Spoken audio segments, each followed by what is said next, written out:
Assalamualaikum students, let's discuss another important topic of S&P black elements, which is the thermal stability of carbonates, nitrates, bicarbonates of alkali metals. इस पर मैं 3-4 videos already upload कर चुका हूँ MCQs की शक्ल में भी, सो आप वो भी देख लें, इंशाल्लाह आपको इससे बहुत ज़्यादा हेल्प मिलेगी. So to discuss the stability of such compounds we should know about polarizing power, और वो मैं 5-6 वीडियोज़ में आपको डिटेल से बता चुका हूँ. As we know polarizing power is inversely related to size.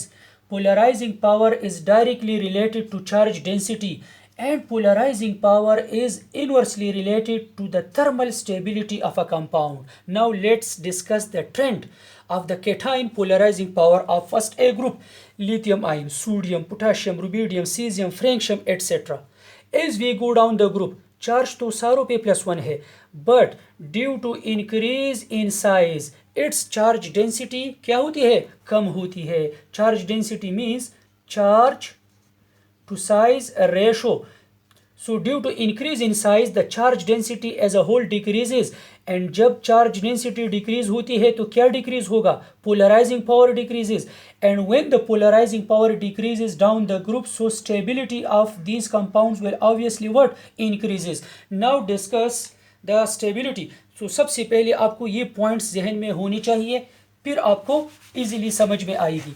Now let's discuss carbonates, nitrates and bicarbonates के उनमें उनके बिटवीन कौन सा ज़्यादा स्टेबल होगा, कौन सा लेस स्टेबल. ना लिथियम का तो कल मैं ऑब्वियसली डिटेल वीडियो अपलोड कर चुका हूँ कि lithium being the smallest size and high charge density and high polarizing power cation, इसका तो कार्बोनेट भी कंप्लीटली डिकम्पोज होगा to form lithium oxide and carbon dioxide.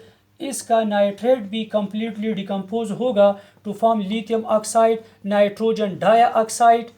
ये तो ऑब्वियस है. इसका बायकार्बोनेट भी इंतहाई ज़्यादा क्या होगा? अनस्टेबल. तो इसके तो सारे कंपाउंड्स ही क्या होंगे? अनस्टेबल एंड कंप्लीटली डिकम्पोज ही जो है वो होंगे. नाउ कार्बोनेट्स में लिथियम कार्बोनेट के अलावा जो कार्बोनेट है अदर अल्कली मेटल्स के, like sodium carbonate, like potassium carbonate और रुबिडियम कार्बोनेट एट्सेट्रा, तो वो जो हम स्पिरिट लैम्प से या जो नॉर्मल बंसन टेम्परेचर देते हैं इससे ये डिकम्पोज नहीं होते. So it means the only decomposable carbonate of first A group ये कौन सा है? Lithium carbonate. अदर कार्बोनेट्स जो इस ग्रुप के है वो इंतहाई ज़्यादा क्या है? अनस्टेबल है. लेकिन अगर ये आ गए है, सोडियम कार्बोनेट भी गिवन है, पोटेशियम भी गिवन है, तो इसमें मोर स्टेबल कौन सा होगा? Obviously potassium. पोटेशियम की नीचे for example rubidium, obviously rubidium carbonate, क्योंकि जितना कैटाइन का पोलराइजिंग पावर कम है उतना कार्बोनेट अपने जो एग्जिस्टेंस है उसको बरकरार रख सकेगा. क्योंकि लिथियम क्या है? लिथियम की चार्ज डेंसिटी ज़्यादा है, तो ये कार्बोनेट को क्या करता है? डिकम्पोज करता है. इस तरह ये कार्बन डाइऑक्साइड यहाँ से चला जाता है और ये लिथियम ऑक्साइड बन जाता है, क्योंकि ये इलेक्ट्रॉन अपनी तरफ खींचता है due to its high polarizing power. तो ओनली डिकम्पोजेबल कार्बोनेट कौन सा है? Lithium carbonate. Other carbonates of alkali metals do not decompose ना. और gradually stability down the group क्या होगी? ज़्यादा होगी, क्योंकि पोलराइजिंग पावर और चार्ज डेंसिटी कम हो रही है. नाउ नाइट्रेट में डिस्कस कर ले, तो नाइट्रेट में ऑब्वियसली आई हैव डिस्कस कि लिथियम का जो नाइट्रेट है ये तो कंप्लीटली डिकम्पोज होगा, लेकिन जो अदर नाइट्रेट्स है for example sodium nitrate, potassium nitrate, ये भी कार्बोनेट्स ऑफ अल्कली मेटल की तरह इतने स्टेबल नहीं है कि बिल्कुल डिकम्पोज नहीं होते, लेकिन लिथियम की तरह कंप्लीट डिकम्पोज भी नहीं होते, ये पार्शियली डिकम्पोज होते हैं. तो ये बनाते हैं नाइट्राइट्स. NO2 जब आखिर में आता है ये क्या बनाते हैं? These are called nitrites. लेकिन कंप्लीट डिकम्पोज भी नहीं होते.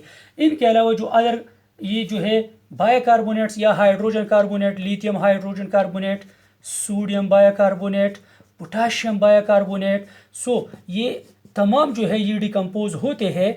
ये तमाम डिकम्पोज होते हैं, इसमें कोई भी इतना स्टेबल नहीं है जैसा कि कार्बोनेट है या नाइट्रेट है. All of the bicarbonates of alkali metal completely decompose on heating, but still their stability increases down the group. Stability जो है ये डाउन द ग्रुप क्या होगी? इंक्रीज होगी. यानी इसकी बजाय ये ज़्यादा स्टेबल होगा, सोडियम बाइकार्बोनेट के बनिस्बत ये वाला ज़्यादा स्टेबल होगा. सो इट मीन्स कार्बोनेट्स में carbonate in the given compound सबसे ज़्यादा स्टेबल है अल्कली मेटल्स के, देन नाइट्रेट्स और हाइड्रोजन कार्बोनेट सबसे ज़्यादा क्या है, अनस्टेबल है। और सारों ट्रेंड यही है कि down the group stability increase होगी। लेकिन कार्बोनेट और अगर नाइट्रेट गिवन है तो उसमें फिर स्टेबल क्या होगा, स्टेबल होगा कार्बोनेट्स। यानी फॉर एग्जांपल अगर पोटेशियम का नाइट्रेट गिवन है और सोडियम का कार्बोनेट गिवन है तो इसमें भी स्टेबल क्या होगा, कार्बोनेट। अक्सर स्टूडेंट कहते हैं कि sir potassium is below sodium, इसकी तो चार्ज डेंसिटी और पोलराइजिंग पावर कम है, लेकिन we have already discuss that potassium nitrate ये पार्शियली डिकम्पोज हो सकता है, लेकिन सोडियम कार्बोनेट तो बिल्कुल डिकम्पोज ही नहीं होता। तो अगर नाइट्रेट किसी का भी हो उसकी बजाय कार्बोनेट उसका क्या होगा, स्टेबल होगा। ठीक है, थैंक यू।